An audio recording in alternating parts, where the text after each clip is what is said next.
Hello and welcome to Geoscope here on Politics Social. Apologies, but Ollie can't make it tonight, and we're not being able to source any last-minute replacements, so you're stuck with me. But you know, things could be worse, I guess. Somehow, I don't really know how. But I'm Graham Hughes. You are watching Geoscope on Politics Social. Big shout out to Sarah Davis, to Duke Vengeance, to Billy Kershaw, to Diz, to One Angry Pagan. Hey mate, how you doing? To Scott. To Kieran in the chat, Pete's Music, Chris C, and others. If you would like to join them in the chat, all you need to do is press that subscribe button. Press it twice, obviously, because two of them have just popped up on the screen. It's not supposed to do that. Please just hit the subscribe button and wait for a minute, and then you'll be able to join our friends in the chat here. Just don't be rude or a dickhead. So listen, we're going to be talking about Palestine tonight. We're going to be talking about Gaza. We're going to talk about Israel. We're going to talk about Trump, Netanyahu, and King Abdullah of Jordan. There's a lot going on, and all of it's quite disturbing. So look, if you're not in the mood for this, that's fine, right? Just spend time on yourself, right? And I don't mean that in a kind of like patronizing, oh God, is this too much for you kind of way. It's a lot. It's a lot for anyone, what has been happening over the last few weeks. And what they're trying to do is overload us, right? And the last thing we need is for people who are on the right side of history, like, you know, the people who are fighting for democracy and decency and equality and diversity and inclusion and just being an all-round good egg rather than being a rancid, horrible, nasty little toad-like fascist, which is what the oligarchs want to do. They're trying to overwhelm us with shit until we freeze or we hide away. And so my advice would be, look, do what you can, okay? You don't have to know everything that's all happening. You don't have to look at all 200 plus of Trump's proclamations and go through them with a fine-tooth comb. Obviously, you've got your own lives to lead, and it's too much. It's too much. Just pick a few topics. I'm not the first to say this by any stretch of the imagination, but just pick a few things that you care about the most and kind of center on them. If you can't be dealing with what's happening in Israel, what's happening in Gaza Strip, honestly, go and watch something else. I don't mean that in a sort of like, you know, piss off kind of way. I mean it in a kind of like, if it's better for your mental health, please go and watch some funny videos on YouTube. There's plenty of them out there. I personally recommend Ryan George's pitch meetings, which always crack me up. Anyway, so yeah, let's get to the matter in hand though. So today, Trump hosted King Abdullah of Jordan at the White House. And it was quite something. They had a meeting that started about 4 p.m. our time in the UK, and a few hours later they came out and had a little bit of a thing. You know, the journalists in and they say a few words, and Trump said the maddest shit, shit. While King Abdullah looked very awkward.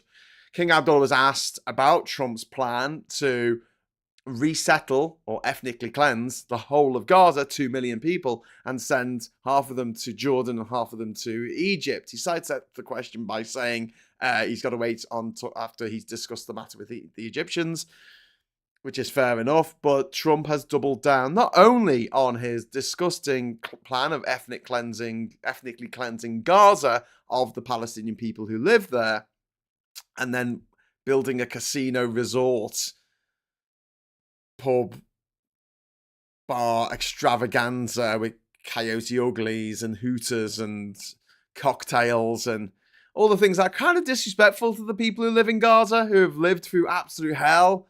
But, you know, Trump wants to build a resort because he's good at that, you know. He had a casino once in Atlantic City. What's that? Oh, he had many casinos. He's had more than one casinos. Oh, okay. Casino he's had. How did they all end up? What? Did they all go bankrupt? Okay, how do you bankrupt a casino? They're literally, well, not literally, figuratively, they are machines for printing money. They are machines for printing money. How do you bankrupt a casino? That is insane. Like, it's not like a bank where people go, here's my money, can you keep hold of it for me? And, you know, things can happen. No. This is a situation where people go into a casino and by and large, you know, overall, they will lose 90% of the money they walked in with to the casino. They'll win 10% of it back and they'll call it a win. And they'll go home very satisfied that they got the... Yeah, just, it's mind-blowing. It's mind-blowing. Anyway, so there's that. And then something which I regard as equally as serious, probably more serious actually, because the time is of the essence here. Benjamin Netanyahu has negotiated, people on his behalf have negotiated a ceasefire under the Biden administration via Qatar with Hamas, and there were certain, there was a roadmap that was set out. So it was in 3 phases. We're halfway through phase 1 at the moment, and as many Israeli hostages were released, many Palestinian prisoners would be released, and the ratio is very much like a few hundred Palestinian prisoners to every one Israeli hostage, obviously, because there are a lot more Palestinians being held by security forces in Israel than there are hostages being held by Hamas. But this is the way it's shook out. Okay, and essentially Hamas have said that they're not happy with the situation. The Israelis have shot some Palestinians dead, which they have done, and aid isn't getting through, which they said would happen by now, and it's not getting through. Okay, so what they've said is we're not going to hand over these 3 more Israeli hostages at the weekend as previously agreed, because they're saying that the Israelis have already reneged on the deal. And so this is something that's typical that happens in these kind of negotiations. There's a bit of back and forth, and eventually, they'll work something out. However, Trump has waded into this argument with his situation, I should say, with his size 10s, like a fucking circus fucking clown, and declared that Hamas have to release all of the hostages on Saturday, or all hell is going to break loose. He's going to give Israel the power to do whatever the fuck it likes, and Israel is a nuclear power. Can I stress that very clearly here? Israel is a nuclear power. It has not, it is, the US has pulled out of the United Nations Human Rights Committee. It has pulled out, well, it hasn't pulled out the ICC. It was never part of the International Criminal Court. It has actually put sanctions on the ICC, people who are in the ICC and their families. So I don't think that Netanyahu is going to get into any trouble if he does use nuclear weapons in Gaza, which is something that could happen maybe this time next week. I'm fucking serious. Now, the thing is, because Trump's an idiot and he doesn't really know what he's doing, he's like a baby, juggling fucking hand grenades. He decided to say that it had to be all hostages, whereas Netanyahu was up to this point asking for the 3 or however many hostages it was on Saturday.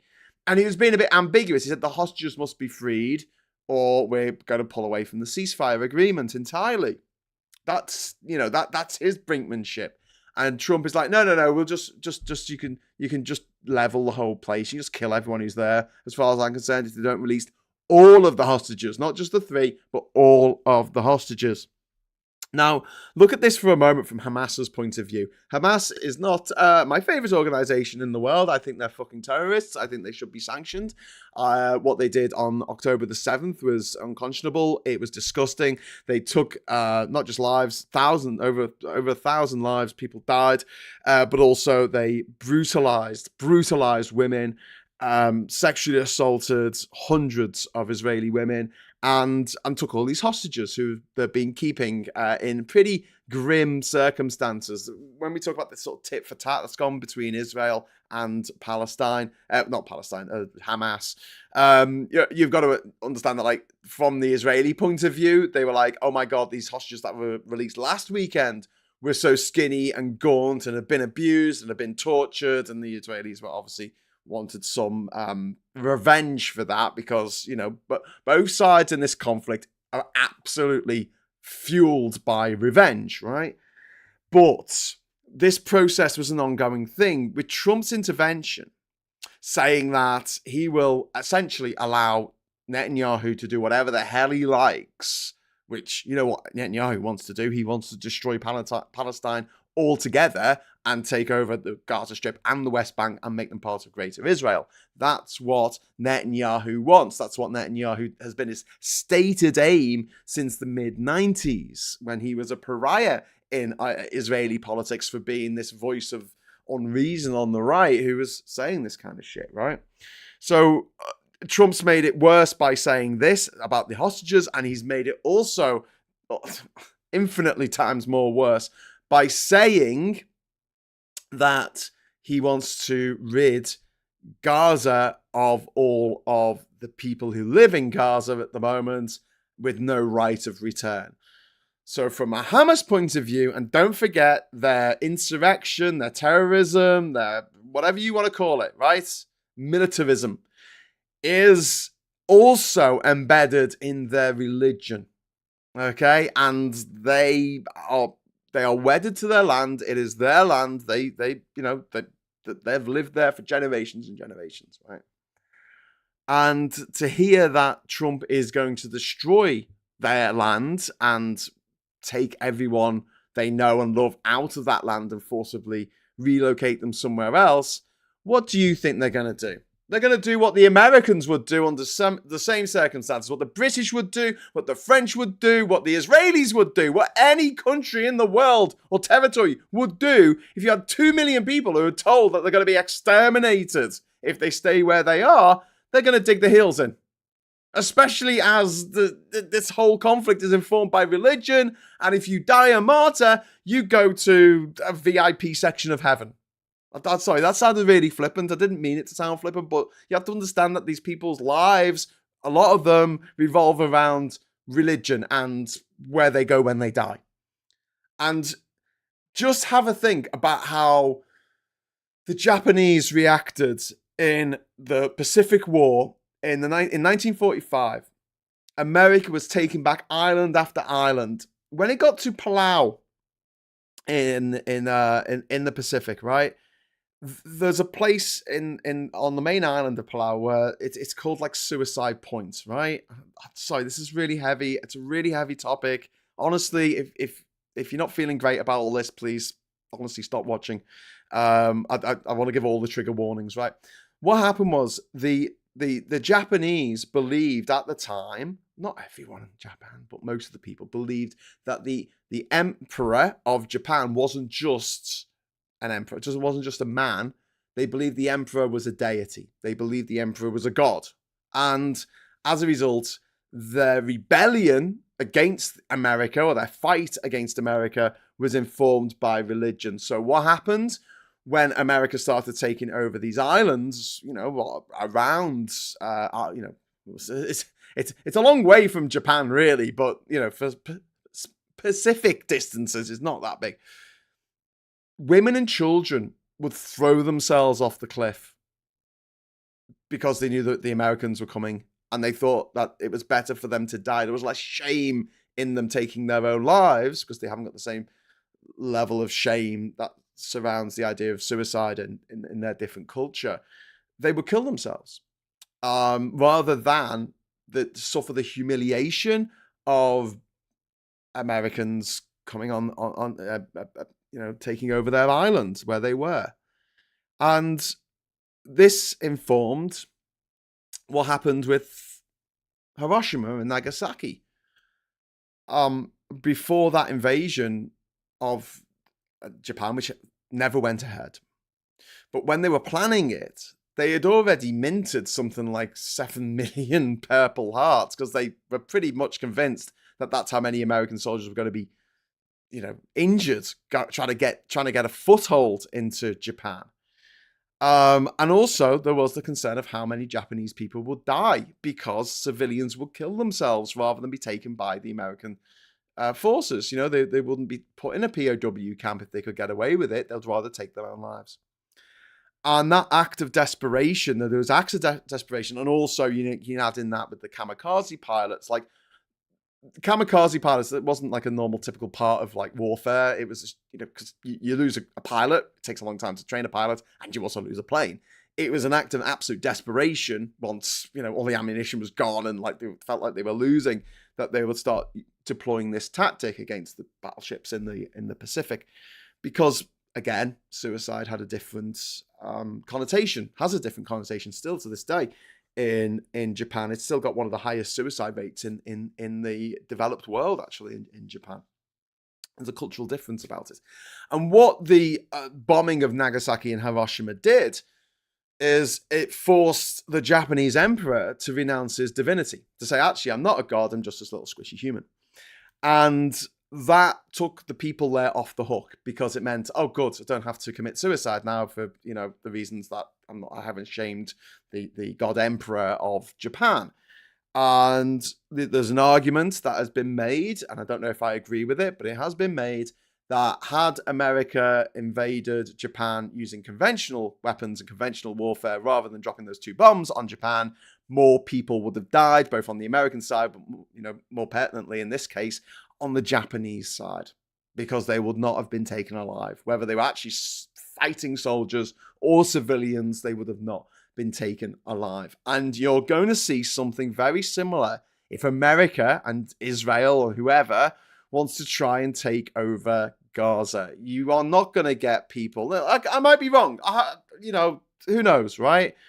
But I don't think that you're going to see a situation in which 2 million Palestinians in Gaza, after living through all the shit they've lived through for the last 50, 60, 70 years, are simply going to go, oh yeah, all right, I'll just move to Egypt then. Yeah, all right, I'll just go to Jordan. That's fine. You do what you like, Trump. You do you. I'll tell you what. You build a fucking casino and a titty bar, and women can dance on the titty bar and sell cocktails. That's fine with me. That's what I want for my my ancestral homeland. It's not going to happen. It's simply not going to happen. And therefore, it's going to be carnage. It's going to be absolutely carnage if Trump gets his way. He has given the green light to Netanyahu to do whatever the fuck Netanyahu wants to do. And Netanyahu is a very, very right-wing man. I can't use the N-word when I describe Netanyahu because that's insensitive to the people who died in the Holocaust. But I can use the F-word. He's a fascist. He is an absolute fascist. He always has been. He is an admirer of apartheid, same as Elon Musk, same as all the South Africans who set up PayPal and are now in charge, South African one way or another, and are now in charge of the American government. Peter Thiel, the owner of Palantir, who we've just shared all our NHS data with, by the way, he was born in Germany. He spent a lot of time in what was then called Southwest Africa, which is now called Namibia, by the way. And that used to be part of the German Empire. And it was one of the few places where, people still speak German there. Large German diaspora. At the capital, Windhoek, you will walk into a shop and you'll be served by someone who's black and they'll have a German accent. It's really disconcerting, but people still speak German there. It was one of the last places on the planet where it was still acceptable to say Heil Hitler. And Peter Thiel, born in Germany, went and spent a lot of formative years. He's one of the people who founded PayPal, along with Elon Musk, who was born in South Africa, whose grandparents came over from Canada. They were part of this party called what were they called? The plutocracy party or something. They wanted governance by the rich, because they were rich, and they wanted people who were rich. No, technocracy it was called. They wanted the people who own the means of production, the people who drove technology to rule everything. Sound familiar? And they aligned themselves with the Nazis. This is a party that existed in Canada in the 1930s, and they were Nazis. They were straight up card carrying Nazis, and they moved to South Africa because in the 1950s, I think, because they liked the idea of apartheid. They liked the idea of the white man being superior and black people not even being citizens of the country in which they lived. Sound familiar? So, you can see why the tech bros and the oligarchs are all for this. I see why Trump is all for it. He's always been a racist. He's always been an Islamophobe. But there's no good way this ends except through peace, except through negotiation, except through, trying to come up with a plan, a long-term peace strategy for these two entities, Israel and Palestine, to live peacefully side by side. Unfortunately, That whole ideal has been upended by Trump in his latest utter depravity, going on and on. He's got an idea in his head, like a little child. He's going, oh, I've got this idea. Look at me, everyone. Look at, you know, when a kid reaches the look at me age, you know, like when they're about 5 and they're on the swings, they're on the slide and the playground. They're like, look at me. They keep shouting at you, look at me. That's Trump. Trump has not developed past that. The Jesuit said, show me the 7-year-old child, I'll show you the man. Well, he hasn't developed from when he was a 7-year-old child. He still is that 7-year-old child. Look at me, everyone. Look at me. Aren't I the great I am? And I am really, really concerned about Palestine, about Gaza, and what happens next. What happens next weekend now that Trump has given Netanyahu the power to unleash hell. But I tell you this, the fucking silence is deafening. Where is everyone?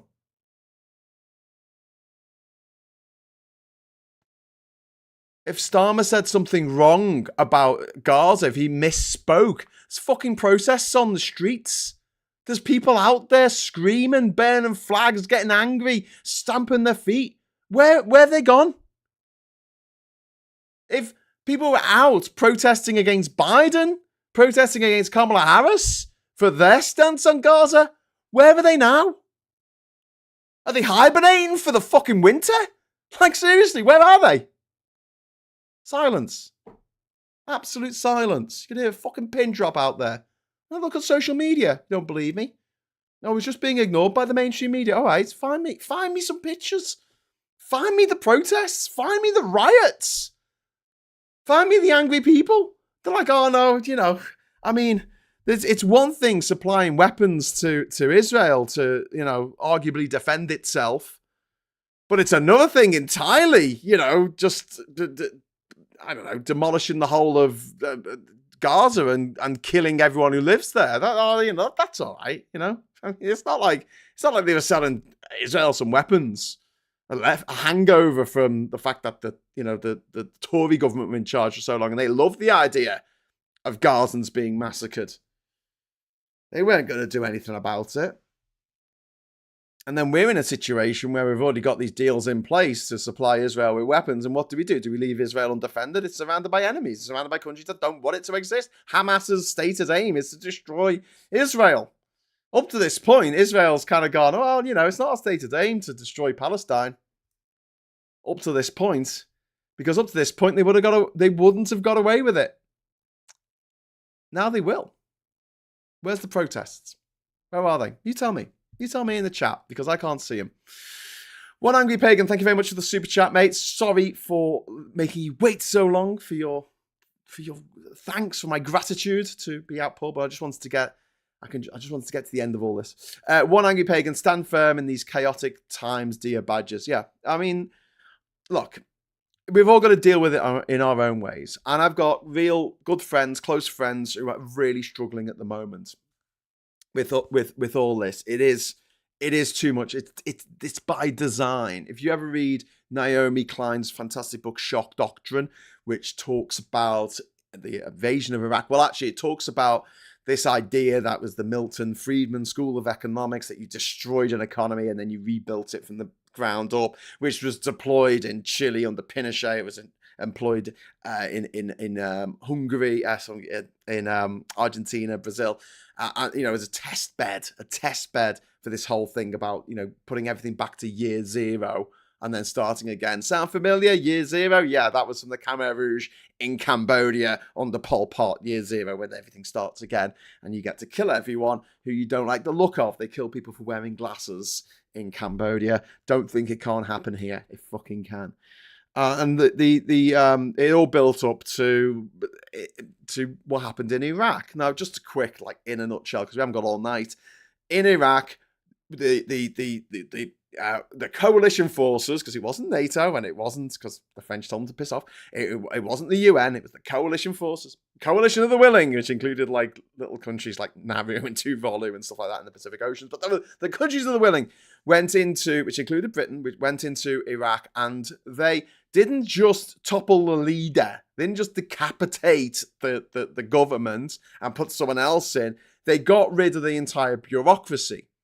They got rid of the entire economic standing, everything. They started again anew, afresh. They put like some 26-year-old college graduate in charge of the economy in Iraq, in a country where he'd never been before, and using a language that he didn't speak. Okay.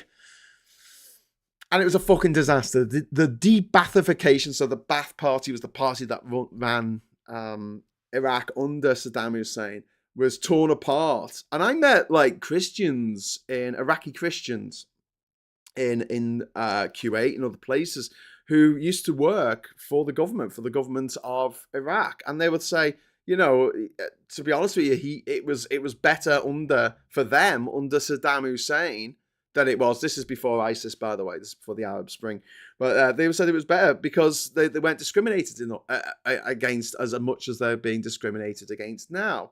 And that should never have happened. It should have gone the other way. If you're going to try and make somewhere democratic, make it fucking democratic. Make it diverse. Make it inclusionary. Make it, go for equality. You know, that whole DEI thing.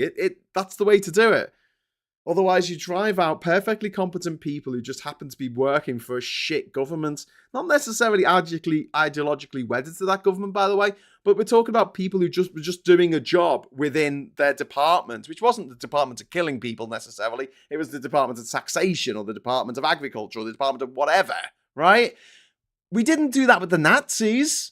We didn't, when we denazified Germany after the end of World War II, we didn't sack everyone who worked in the civil service like what Trump wants to do in America right now. But we didn't do that. If they were competent and they hadn't actually killed anyone, and they hadn't actually ordered anyone to die, and they hadn't facilitated that side of Nazism, they were just there doing the day-to-day running of the German state, then they were allowed to keep their jobs because they knew what they were doing.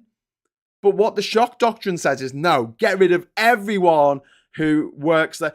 No matter whether they know what they're doing or not, you get rid of all that expertise, all that insider knowledge. You get rid of that one guy with the hammer who knows the correct part of the machine to hit and the correct hardness of how to hit it. Get rid of that guy.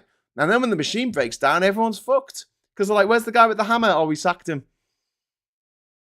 And this is the absolute blueprint for disaster capitalism. And don't forget, Jacob Rees-Mogg's dad co-authored a book called Blood on the Streets about disaster capitalism. And that's what the shock doctrine is about, disaster capitalism, creating these disasters and then profiting madly out of them. If you want to see how madly people can profit from a disaster, just look at COVID.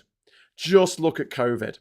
The billionaires of the world have all but doubled what they were worth before COVID. That was only 5 years ago. Because they just made an absolute mint out of a crisis. The crisis is fantastic for the rich, shit for the rest of us. Chaos is a ladder for the rich. For the rest of us, it's like being pummeled by a bag of shite. All directions. Anyway, I'm just going to read a few of your comments now. If Trump allows Netanyahu to do whatever he wants, what's stopping him from telling Putin to do the same at Ukraine or China with Taiwan? Chris C, mate, nothing. Absolutely nothing. And the Palestinian, Maggie says, and the Palestinians' ancestors lived, died, and were buried on that same land. Yep, absolutely. True Graham. Grandad described the Japanese retreat as awful, just awful. He said that he never understood leaving people like that dying at the side of the road with heaps of sickness. Yeah, Blue Badger. The Japanese retreat was horrific. I mean, it was almost as horrific as the fucking Japanese advance. Don't forget the Japanese were not very nice, okay? Like the Japanese invading armies in China and Singapore. I mean, yeah, the death railway and all that shit. Fucking hell. It's really grim. It is a really, really grim part of the history of that region. South Korea as well, and, well, all of Korea, actually. Leonora says, BBC News, we also welcome President Trump's demand for the release of hostages by Saturday noon, and we also welcome the power's revolutionary vision for the future of Gaza. Yeah, that's what Netanyahu said, and of course he does. Of course he does, because he thinks, this is all his dreams come true. It's one of the reasons why so many of the racist, sexist, misogynistic, transphobic, homophobic, Islamophobic, anti-Semitic, whatever you want to call them, bigots of the world. They're bigot billionaires. That's why they all supported Trump. They all support in their little way. All of them supported Trump.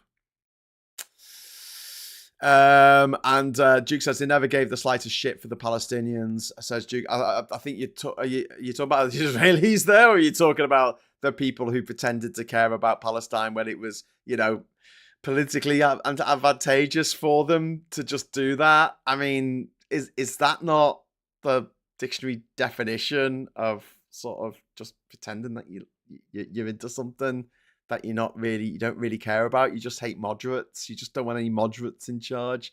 You're happy with the wingnuts in charge, but when the moderates are in charge, that's when you got to protest. That's when you got to kick up a stink. How dare you be reasonably moderate? And I can tell you, like today, discussions that I've seen, hardly anyone's mentioned Gaza.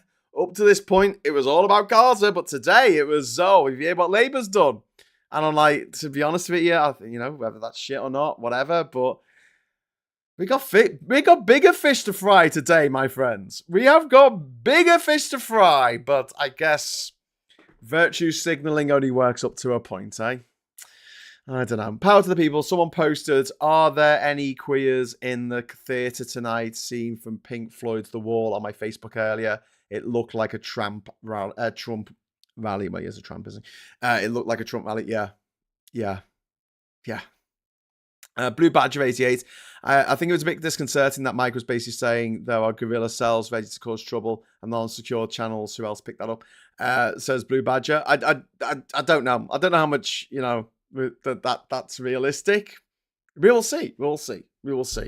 I just find the silence really, really deafening, to be honest with you. In the opposition to all this, I don't know whether people have just been bamboozled or whatever, but I'm getting really, really, really sick and tired of seeing thumbnails for the same people who farm this clickbait bullshit and are just happy to bullshit you, happy to blow smoke up your ass and tell you that Trump is done for. Oh my God, there's this new court ruling that's going to stop it. He's going to ignore the court rulings. The Constitution, as I said in my video that I recorded 2 months ago on fucking Niagara Falls, the Constitution is not going to ride in on a white horse and save the day. Stop it with the copium and start with the rebellion. Start telling people what to do, because we're all sitting here in a burning fucking aeroplane that's just crashed and we are in a state of shock. We need people to tell us what to do. And it might be really simple. It might just be, listen, take off your safety belt, get the fuck out the bloody plane. But we need someone to tell us that. Telling us that it's all going to be okay, boo, boo, boo, is great for clicks. I get that. And I understand the model of how you get people to watch your stuff on YouTube. I'm a YouTuber myself. But, seriously, this isn't the time. This isn't the time to be collecting ad revenue. This is the time to be fomenting revolution. This is the time to be fighting back. And I don't want to see these channels who are saying, left-wing channels, useful people, charismatic people who are good at communicating. And what are they communicating? Oh, it'll be fine. There's, Trump did this thing the other day and he said the wrong word. He meant to say brown and he said blue. I don't give a fuck. I honestly couldn't give less of a fuck if I possibly tried. Behold, here is the field in which I grow all my fucks. See, it is barren. That's how many fucks I give about this whole idea of the Constitution will come. Oh, the Congress will stop him. The police will stop him. No, the army. Someone said today the army will say no. What? Well, if Trump tells the army to do something that, is a bit unreasonable, they'll say no. When has that ever happened? When has the US Army ever said no to a president in modern times? I don't think that's ever happened. I mean, how often does an army say no to a king or an emperor or a president or, the government in charge? I mean, of course, we get coups now and again, coup d'etats, but can you see one happening in the States? I can't.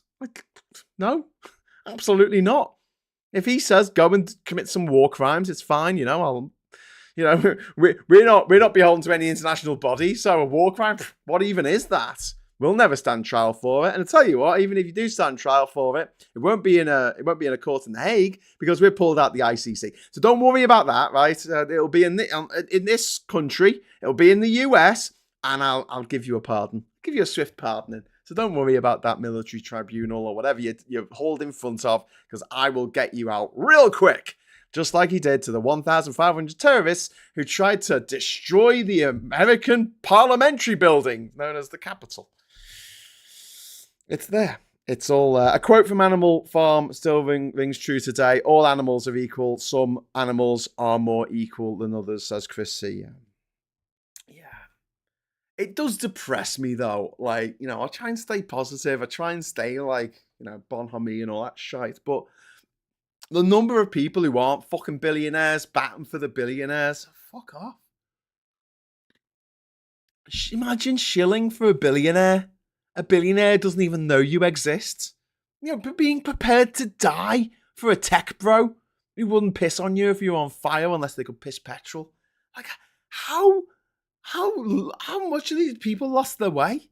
Are just like, oh yeah, you know, I'll just do what I'm told forever. You know, I can't be arsed actually thinking for myself. I just do what I'm told by the tech bros, by the rich people. I'm sure they'll look after me. Trickle down economics. Come on, trickle down economics. Trickle down onto me. And you read about young people being disillusioned with politics. Well, yeah, you know, politics is boring. Politics is shite most of the time. Like, I honestly didn't want to have to be doing any more episodes of Stateside this year. I thought we could do Geoscope once a week and do a little roundup of what's happening around the world, the interesting stories that are going down. But no, we're going to spend the next 4 years talking about pretty much nothing but Trump and fucking Musk until either of them, both of them, one at a time, I don't care, leave that job that they currently have in a box. Because that's what's going to happen. Because that's the only way you're going to get rid of either of them. I'm not saying that someone needs to put them in a box. I'm saying that's just what's going to happen. You know, Trump is going to stay president until the day he dies. And the sooner we realise that, and the sooner we take that on board, the sooner we can do something about it. Instead of going, oh, the midterms will come like manna from heaven. And the midterms will deliver us. You know what they're trying to do in America right now, right? Get this. They're trying to make it so that when you vote, your name on your ID has to match the name on your birth certificate. And this is ostensibly is to stop trans people from voting. But you know who else it stops from voting? Married women. 87% of married women in America have changed their names to their husband's name. So their name that they've got on the driving license isn't necessarily the name that they've got on their on their birth certificate. And what they're going to need to do, they're going to have to get a new passport with their name in it, right? To prove that you know, that's the ID they're allowed to use. Or change their birth certificate. So they've got the husband's name in the birth certificate, which is weird because it makes it sound like they were born with the same name as the person that they married. You know, like Eleanor Roosevelt. That was her name before she was married. She was cousins of Franklin D. Roosevelt. Anyway, but yeah, this is a bit weird. But yeah, what's that going to do? It's going to disenfranchise millions of women in the next election.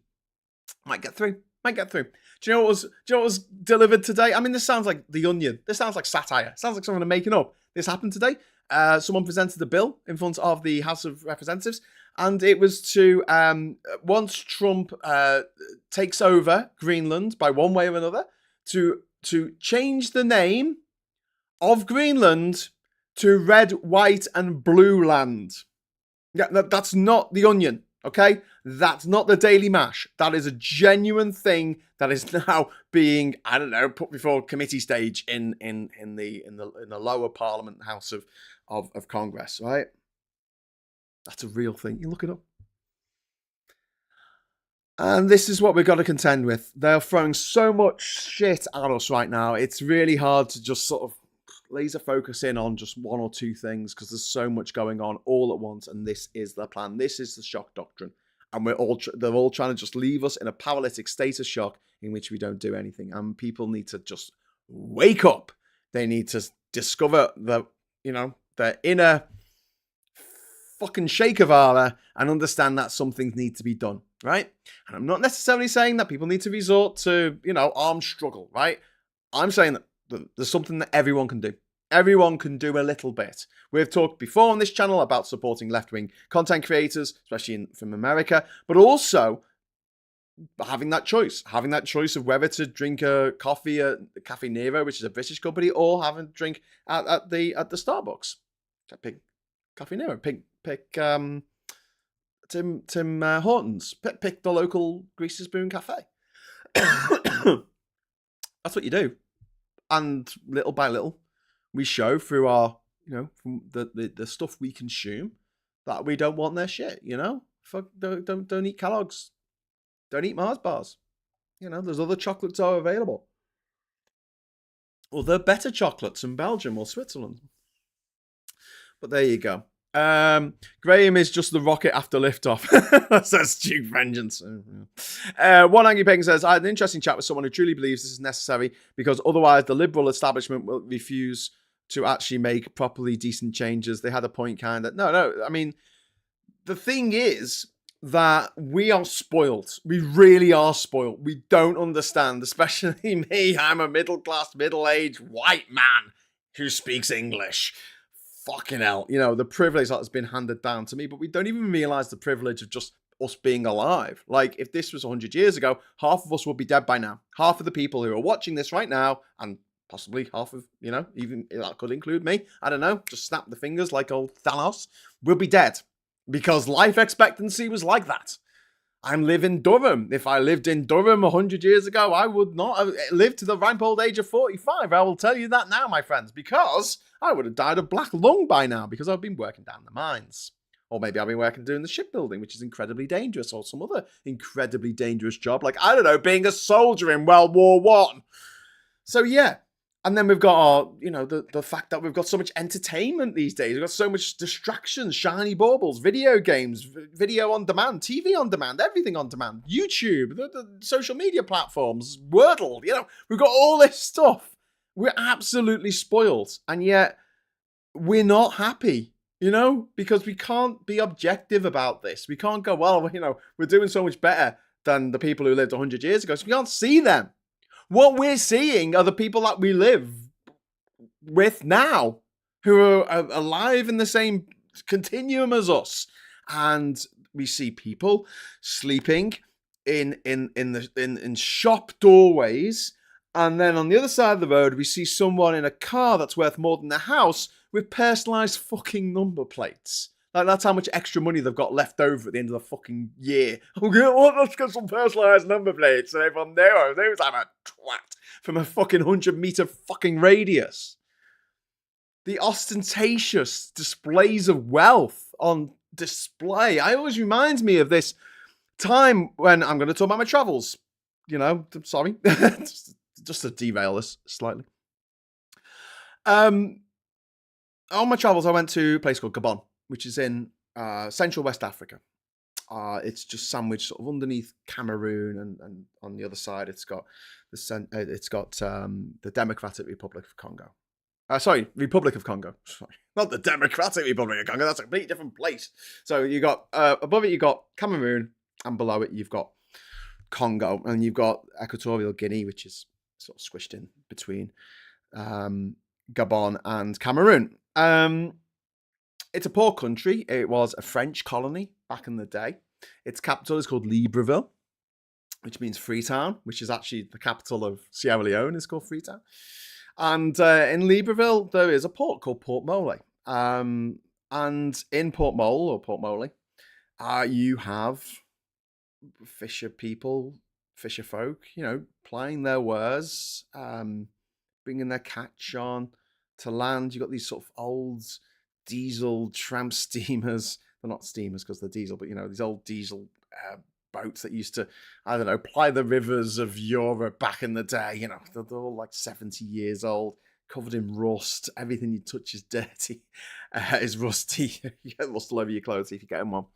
There's ropes. There's fishing equipment. There's lobster pots or crab baskets. All it's all stacked up on the quayside. You got this hodgepodge of all these different sort of boats, and people bringing in barrels of oil and propane gas, and all of humanity's there. It's colourful, it's lively. I mean, it's exciting. It's like being in an old souk, or the old marketplaces of back in the day. It's a hustle and bustle of human activity, but it is clearly impoverished. It is clearly poor. Like, people don't have very much. People are walking around with no shoes on. And next to this hubbub of human activity on the public quayside, right, you've got the three of the biggest fucking super yachts you've ever seen. Pristine white super yachts. Three of them. Like the Three Bears fucking porridge, right? You got the really big one. That was the president's. Then you had the slightly smaller one, which was the president's wife's. And then you had the slightly smaller than that one, which is the president's son's. I thought that, like, Tom Cruise had come to town. I thought Oprah Winfrey was here. No, actually, no. That's the president. That's the president of this small, impoverished African nation. And he has one of the biggest super yachts in the world. And it was right cheek by jowl next to this display of, busy life, poverty, people working hard, people actually creating things and helping people and giving them food and all that kind of, well, selling them food. I mean, it wasn't all altruistic, but that common hustle and bustle of trade. And next to it was this just disgustingly ostentatious display of wealth and opulence. The president at that time, he just died actually just before I got there. Good timing.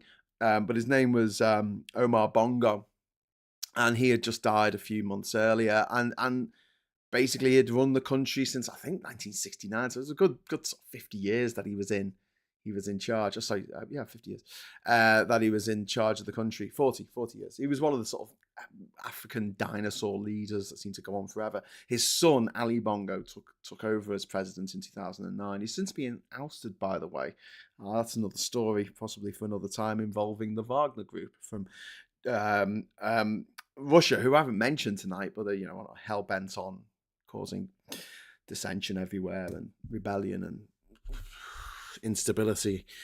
But the fact that they had this really ostentatious display of wealth right next to this poverty, and I thought, oh God, that's disgraceful. That's that's really bad. That's just horrible. And then I went home to the UK and I walked around London and seen all the homeless people in London and seeing these big fucking towers of glass that were empty most of the time because people weren't actually living in there. They were just office blocks or something, and then most of the top levels you couldn't even go to. They were just vanity levels to make the building a little bit higher. And I'm just looking at it going, shit, we do the same thing here, don't we? We absolutely do the same shit here. We rub people's noses in it. It's not enough for rich people to be rich. They need people to suffer for them to feel anything. But the problem with the psycho rich is nothing is ever enough. They can never have enough money. Elon Musk, the richest man in the world, doesn't have enough money. He doesn't have enough power. He needs more. He needs more and more and more. And just like an addict, he will keep going until he overdoses. But unlike an addict, he's not just going to take himself out. He's going to take out vast swathes of humanity. And there's already thousands of people around the world, mothers and newborns, who have been affected by what Musk did last week, shuttering US aid.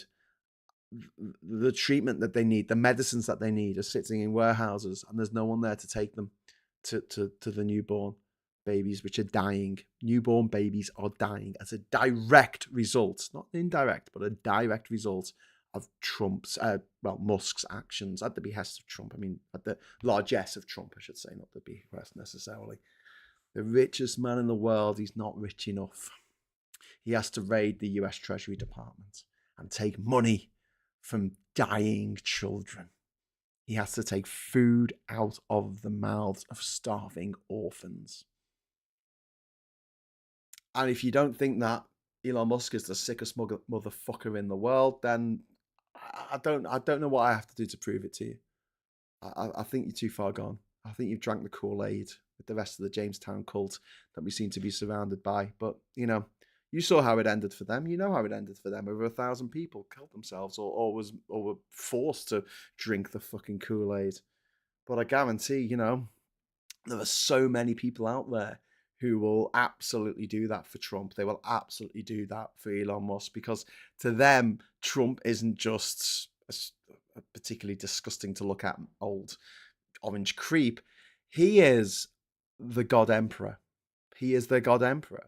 He is that important to them. Trump is more important than their family, than their friends, than their home, than their legacy. Anything that you want to put in front of them and say, is this more important than Trump? They will say no. And I'm sure there's some people on this channel who haven't seen the mania in Trump voters' eyes. But you got to understand that they love him. They love him, and by extension Elon Musk, more than they love their own children, more than they love their own wives or husbands, more than they love themselves. And that is the most terrifying part of all this.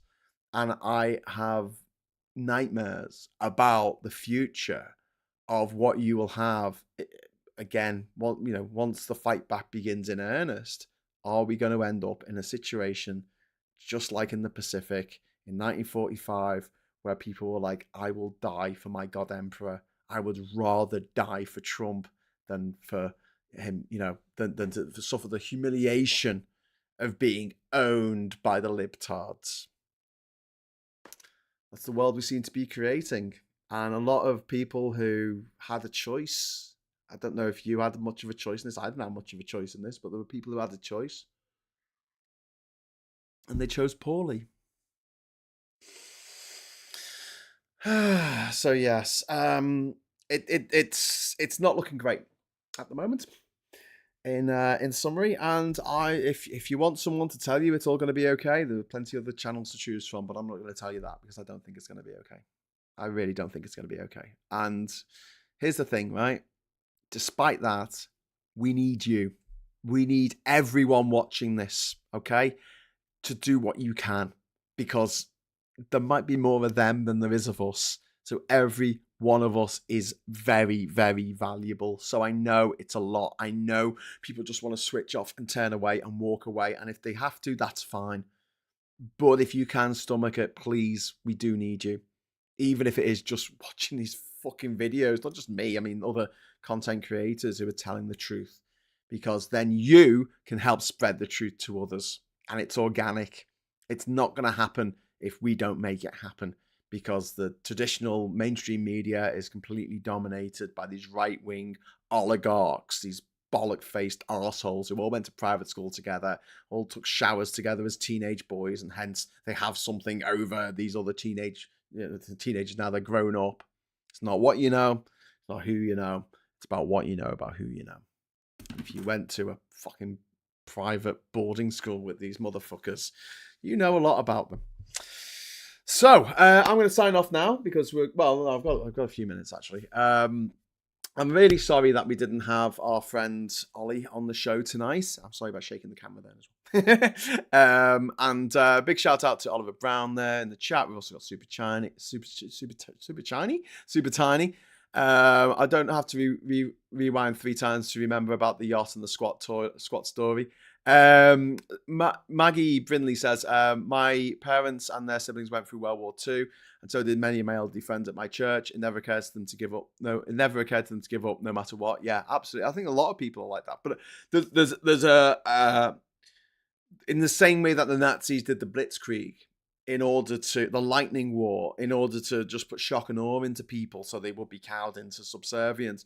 The Republicans and Trump are trying to do the same thing. And the Heritage Foundation and Tufton Street and all those other fucking vampires. They're trying to do the same thing to us. So I feel like it's our duty to not let them.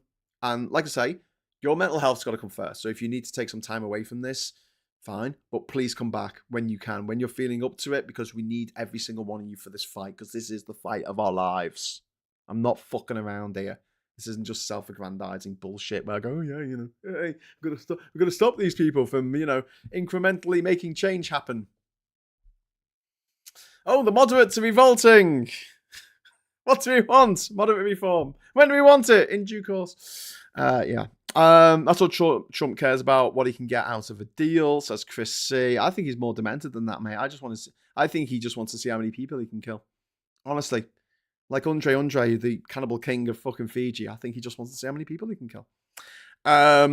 And we got Sia Sunder says, I think Trump was implying that Ukraine should give rare earth metal right to for aid the US has already given, not even the promise of a new aid package. Yeah, he's just a gobshite. He's just an absolute gobshite. Power to the People says, I watched Luke Beasley, Adam Mockler, and Parker Get a Job. I've seen the madness and sycophantic lunacies of maggots. It's stunning. Yeah, it is. It is really kind of disturbing. Bonnie Payne says, so do I, said Gandalf, and so do all who live to see such times, but it's not for them to decide. All we have to decide is what to do with the time that we have been given. I actually used a quote from that earlier tonight on Facebook because I think that really stays with me, and as a huge Tolkien fan here as well, I do think that we are entering that period in history where we're like, fuck, why do we have to be alive now? Why does this have to be our time? I've got better things to do. I'm here for a good time, not a long time. I just want to have a laugh. I just want to have parties and go to gigs and have fun and make movies and entertain people, make TV shows, I go traveling around the world, take people with me. That's what I want to do. I don't want to be fucking here going, oh God, what's Trump done today? But it's got to be done. It's got to be done. Because if not now, when? If not you, who? Like, it's just the way it is. Anyway, Leonora says they were prepared for the shift. Unfortunately, there is ones I've seen the gleeful as they love Trump. I know. Then again, I've seen a few old stories of the leopards eating people's faces party, going out and eating people's faces, and then the people going, oh my God, I didn't expect them to eat my face. Most notably, the Venezuelans down in South Florida who couldn't necessarily vote for Trump, but they because they weren't US citizens, but they supported Trump. They put up flags for Trump in their front garden and banners, and they drove around with Trump bumper stickers on their cars. And now Trump said, "No, you're going to get deported back to Nicolas Maduro." The dictator of Venezuela, the guy that you ran away from. Oh, by the way, we're buying more oil than ever from Venezuela, even though there's supposed to be sanctions on Venezuelan oil. But there's ways around sanctions, isn't there? Genuine Q says, SG, in World War II, the enemy was more clearly defined and visible, and so the people had more fight in them. Right now, the enemy is our own people, i.e. fellow citizens, so we don't know what to do. Well, I guess that's a dilemma for Americans. In the UK, I don't think it's such a big deal because there are very, very few people in this country who are willing to die for Donald Trump. I'll tell you that now. Very, very, very few. And the ones who are probably need some, psychiatric support. The ones in America do as well, but there's a lot of them in America. There is a lot of them in America.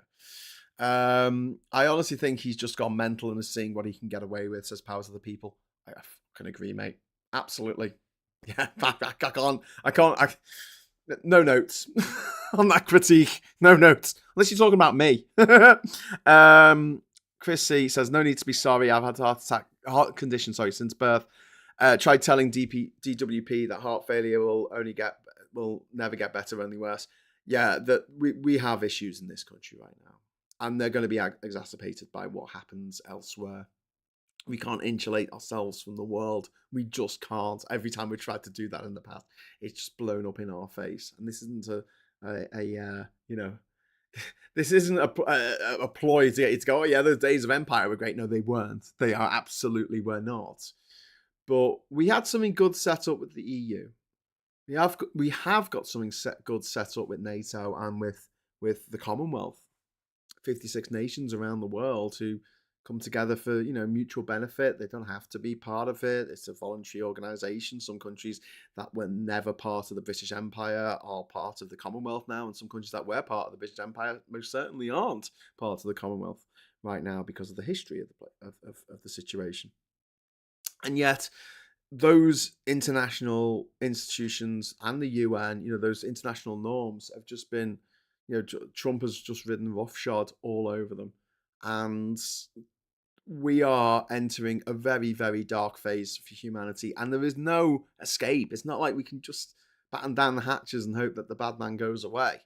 I think it's a situation in which we all have to play our part And you know what? If by just even talking about it, we can bring one person each over to our side, then that might be enough. We don't know. There's a tipping point, isn't there? There's a tipping point. Duke saying, I'm currently waiting for a dentist appointment. Oh, as my rearmost molar is shattered and the only appointment I can get is 2 weeks away. I'm so sorry, Duke. That's so bad. Touch wood. I've been lucky with my teeth so far that I haven't had something where I've had the tooth fall out, or a bit of a tooth falling out, and it has been like 2 months to get it fixed, but it didn't hurt. Do you know what I mean? I wasn't like in actual fucking pain. Maggie says, ouch, son was born with a heart defect, has several options, doing well. Only the bad stories get repeated. I hope you do be okay. As I say to my son, you can do this. Yeah, absolutely. And then that's the thing. I mean, is there something to be positive out of all this? Yes. We've got us. We've got the people who watch these videos, and not just me, but Phil and Maximilian and others. Like, we're making a difference. We are making a difference. Don't forget, people voted tactically in the last election. You were part of that. You were part of that just by supporting the infosphere, whatever you want to call it. The ecosystem of us left-wing pundits on the internet who are not part of necessarily any political party, are not part of, or not get paid by a political party anyway, and are not beholden to the oil oligarchs or the tobacco barons or the arms manufacturers or whichever merchant of death is doling out money from one day to the next. Thank you very much to David Faulkner there for the 78 Hong Kong dollars. Thank you very much. That's very kind of you.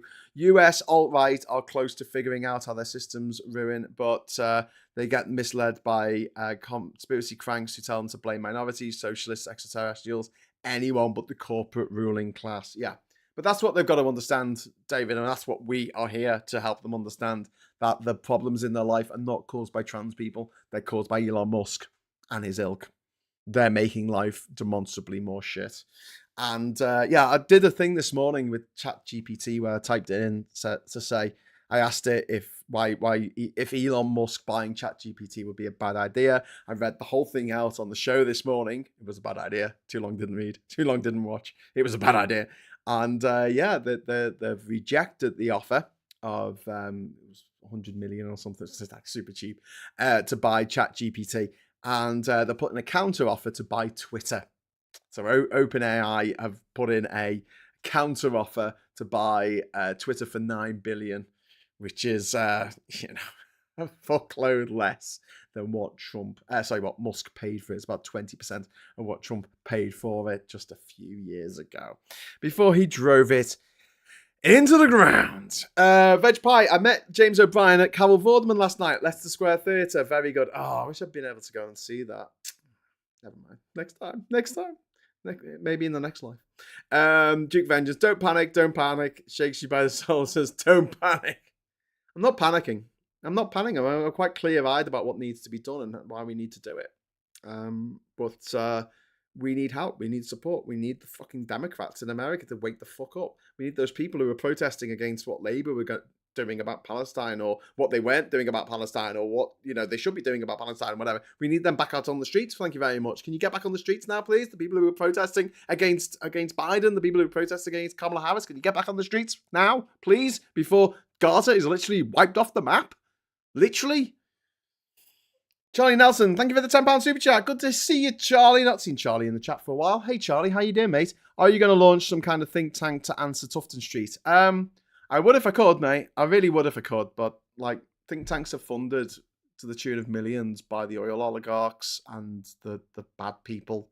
No one who has a shitload of money wants to fund a left-wing think tank that will support the rights of workers, support the rights of single mothers, support the rights of trans people and ethnic minorities and people of different faiths and none. The only way you're going to get a think tank off the ground in this country is if you've got some disgusting oily baron, an oligarch, a tech bro, a fucking gobshite behind you, pumping full of money so you can spout shit on the internet, misinformation, disinformation.